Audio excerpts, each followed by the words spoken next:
सबसे पहले समझाएं कि बाजार का मूड माहौल ऐसा लग रहा था कि ट्रैक पर आ रहा है, आते आते एकदम से ब्रेक लग गया। अब ये ब्रेक लगा ही है कि यू टर्न ले लेगा वापस से, वो पुराने दिन देखने पड़ जाएंगे जो युद्ध के समय, और बड़ा वो माहौल बड़ा खराब सा था। Good morning Anil ji. Mani sir. सही बात बोल रहे हैं। एक एक तरफ से जो नतीजों का सिलसिला रहा वो ठीक ठाक ही है, तो उस हिसाब से मार्केट में थोड़ा बहुत स्टेबिलिटी आ रहा था। एफपीआईज का नंबर्स भी थोड़ा बहुत पॉजिटिव आ रहे थे, तो और रुपी भी स्टेबल हो गया था। एफसीएनआरबी का पैसा भी भारत में आ गया। तो एक तरफ से क्रूड ऑयल, सबसे बढ़िया बात तो ये था कि क्रूड ऑयल करीब करीब 70 के आसपास पहुंच गया था। लेकिन देखिए फिर से ये युद्ध वापस शुरू हुआ है, तो उसके चलते हुए क्रूड ऑयल ऊपर गया है। फिर से वही सब जो कंसर्न्स पहले 2-3 महीने पहले थे, वो सब कंसर्न्स फिर से मार्केट में आ रहे हैं। तो इसीलिए शॉर्ट टर्म में कोई कॉल लेना बहुत मुश्किल रहेगा, क्योंकि किसी को पता नहीं कि ये कब तक युद्ध चलेगा और कितना गहरा रहेगा ये। लेकिन यही है कि अगर आप 2-3 साल का व्यू लेके यहाँ से निवेश करने का सोच रहे हैं, तो जरूर ये अच्छे लेवल से वैल्यूएशन के हिसाब से। और नतीजों में कुछ बहुत खास इम्पैक्ट तो अभी तक दिखाई नहीं दे रहा है। तो होपफुली अगर ये युद्ध थोड़ा और भी चलेगा, तो भारत के जो कंपनीज है वो मैनेज करना चाहिए, यही उम्मीद है। लेकिन शॉर्ट टर्म में माहौल थोड़ा इनस्टेबल ही रहेगा।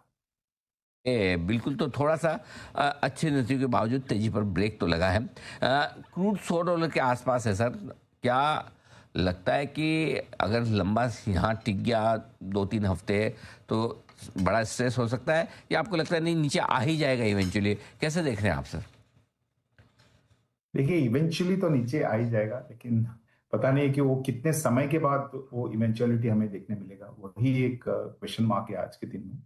लेकिन जो पिछले कुछ हफ्तों में जो भारतवर्ष में जो पेट्रोलियम प्राइसेस के बढ़ाव हुए थे, उसके चलते हुए अपना जो इकोनॉमिक सिचुएशन है उसमें बहुत ज्यादा इम्पैक्ट इमीडिएटली तो नहीं आएगा, तो ये मैनेजेबल रहेगा। लेकिन सेंटिमेंट जरूर एक एक तरफ से एडवर्स इम्पैक्ट में चल रहे हैं। ये बिल्कुल ठीक बात है, ये आपके लिए है कच्चे तेल पर आए। अब आपने चूंकि नतियों के सीजन का जिक्र किया, जिस तरह के रिजल्ट्स आ रहे हैं ओवरऑल सीजन को देखकर, बाकी बचे हुए 9 महीनों के लिए आपको क्या सिग्नल मिल रहा है मैनेजमेंट की कमेंट्री से, गाइडेंस से? कैसे देख रहे हैं सर आप? देखिए अभी तक करीब करीब 40% कंपनीज रिजल्ट्स अनाउंस कर चुके हैं, और उनके रिजल्ट्स देखेंगे तो जो उम्मीद थी उससे बेहतर रिजल्ट्स आए हुए हैं। तो एक तरफ से कुछ कंपनीज में ये उम्मीद था कि शायद युद्ध के चलते हुए और क्रूड ऑयल का जो एनर्जी शॉक था उसके चलते हुए मार्जिन्स पे इम्पैक्ट होगा या प्रोडक्शन पे इम्पैक्ट होगा, वो देखने को नहीं मिला है। और एक तरफ से अगर आप सिर्फ निफ्टी का बात करें तो करीब करीब 12% का ईयर ऑन ईयर ग्रोथ अभी तक के जो कंपनीज रिजल्ट्स अनाउंस किए हैं उनके हिसाब से बन रहा है, तो ये खराब नहीं है।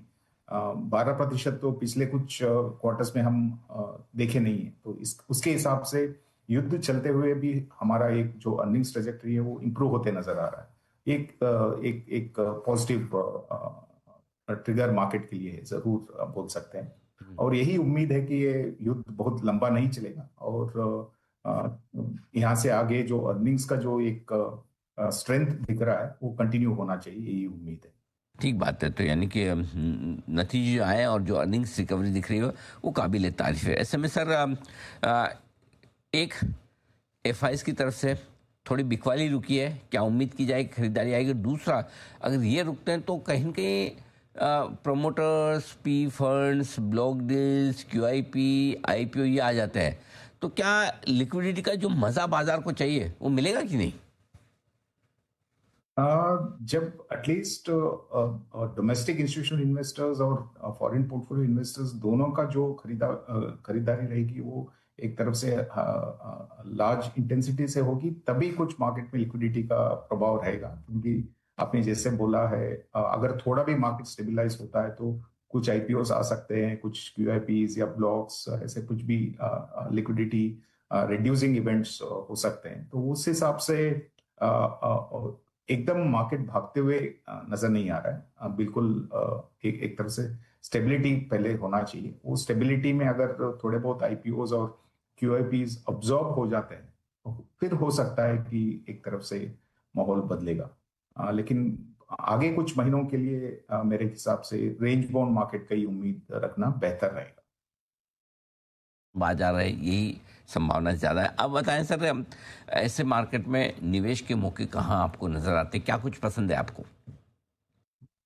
देखिए, डाइवर्सिफाइड फंड्स में अभी भी अच्छा खासा वैल्यूएशन का कंफर्ट है बोल सकते हैं। जरूर स्मॉलर मार्केट कैपिटलाइजेशन का जो जोन है वहां पे थोड़ा एक्सपेंसिव वैल्यूएशंस हैं, लेकिन ओवरऑल अगर आप एक डाइवर्सिफाइड पोर्टफोलियो बना रहे हैं जहाँ पे लार्ज कैप्स भी हैं, मिड कैप्स भी हैं, स्मॉल कैप्स भी हैं, तो वो एक बेहतर निवेश का रणनीति रहेगा। और उसमें थोड़ा सा टिल्ट शायद लार्ज कैप्स की ओर रखना बेहतर रहेगा, क्योंकि पिछले 2-3 साल से इस सेगमेंट में कुछ खास रिटर्न्स नहीं बने हैं। और यूजुअली हमने देखा है कि पास में जब भी ऐसा होता है और वैल्यूएशन का कंफर्ट आने के बाद अगर अर्निंग्स ट्रेजेक्टरी इंप्रूव होती है तो वहां पे अच्छा खासा वेल्थ क्रिएशन होता है। तो हमें लगता है कि उस सिचुएशन के आसपास हम आ रहे हैं और वहां पे थोड़ा सा ज्यादा निवेश करना चाहिए, और बाकी सेलेक्टिवली मिड कैप्स और स्मॉल कैप में जरूर करना चाहिए। अगर ये रणनीति लेके स्टैगर्ड अप्रोच रखते हैं, यानी कि हर हफ्ते या हर महीने आप निवेश कर रहे हैं, मार्केट को बहुत ज्यादा फोकस नहीं रख रहे हैं, सिर्फ आपका डिसिप्लिन से आप निवेश कर रहे हैं। आज भारतीय बाज़ारों में जो देखने को मिला है वो काफ़ी नेगेटिव था, लेकिन इसके पीछे के रीज़न तो आपको पता ही है कि ग्लोबली संकेत इंडियन मार्केट के लिए काफ़ी नेगेटिव देखने को मिल रहे हैं। और सबसे बड़ा रीज़न भी यही था इंडियन मार्केट में गिरावट के पीछे का। और आगे भी यदि बाज़ार में ऐसी ही गिरावट देखने को मिली तो जल्द ही बाज़ार में हो सकता है कि आज का लो भी टूटता हुआ नज़र आए। और यदि ऐसा अब होता है तो दिक्कतें इंडियन मार्केट के लिए बढ़ती हुई नज़र आएगी, जो भारतीय बाज़ारों को 23,500, 21,000, 200, 21,700 के लेवलों तक भी लेकर आए तो भी कोई बड़ी बात नहीं है। तो देखना होगा कि इंडियन मार्केट में कल के दिन कैसे रह सकता है। फिलहाल आज का दिन तो काफ़ी नेगेटिव ही दिखाई दिया है। एफआईएस की तरफ से थोड़ा चिंता का विषय इंडियन मार्केट में कम देखने को मिला था। एफआईएस यदि इसी प्रकार से अपनी सेलिंग कम करते हैं तो दिक्कतें तो एफआईआई मेन कड़ी इंडियन मार्केट की अब रहने वाली है, जहां से अच्छी खासी चीज़ें, पॉजिटिव चीज़ें देखने को मिली। देखिए, जो क्रूड ऑयल है वो 103 प्रति डॉलर से नीचे आके 100 के नीचे तो आया है, लेकिन यदि मंडे के जो वीकेंड जो अभी पड़ रहा है उसमें यदि चीज़ें बिगड़ती हुई नज़र आती है तो वहाँ से इंडियन मार्केट में सर्वाइव करना इतना आसान नहीं होगा। देखना होगा कि आने वाले दिनों में बाज़ार कैसा रहता है, क्रूड ऑयल के प्राइसेस कैसे रहते हैं, क्योंकि इंडियन मार्केट को फ़िलहाल क्रूड ऑयल ही कंट्रोल करता हुआ नज़र आ रहा है। फ़िलहाल निफ्टी 24,600 एक बड़ा सपोर्ट जोन देखने को मिलेगा, लेकिन ये बड़ा सपोर्ट जोन यदि टूटता है तो बड़ी दिक्कतें इंडियन मार्केट में खड़ी हो सकती है। बैंक निफ्टी में आज 56,000 के लेवल भी आते हुए नज़र आए थे, लेकिन जो रिकवरी देखने को मिली थी वो काफ़ी अच्छी थी। अब कल के दिन देखना होगा कि या देखो, सोमवार का दिन काफ़ी अहम रहता हुआ फिर नज़र आएगा, क्योंकि यदि दिक्कतें बढ़ती है तो वो बाज़ार के लिए काफ़ी ख़तरनाक होती हुई नज़र आएगी, जो बाज़ार को एक लोअर स्रोत तक भी लेकर जा सकती है। तो देखना होगा कि बाज़ार में चीज़ें किस प्रकार से ट्रिगर करती हैं। कल का दिन मतलब मंडे का दिन काफ़ी इंपॉर्टेंट रहेगा। वैसे ही देखें तो एफआईआई की धीरे धीरे सेलिंग तो कम होती हुई नज़र आ रही है। जुलाई में मात्र 7,800 करोड़ की अब तक सेलिंग देखने को मिली है। कोई बड़ी बाइंग होती है तो ये महीना पॉजिटिव भी होता हुआ नज़र आ सकता है।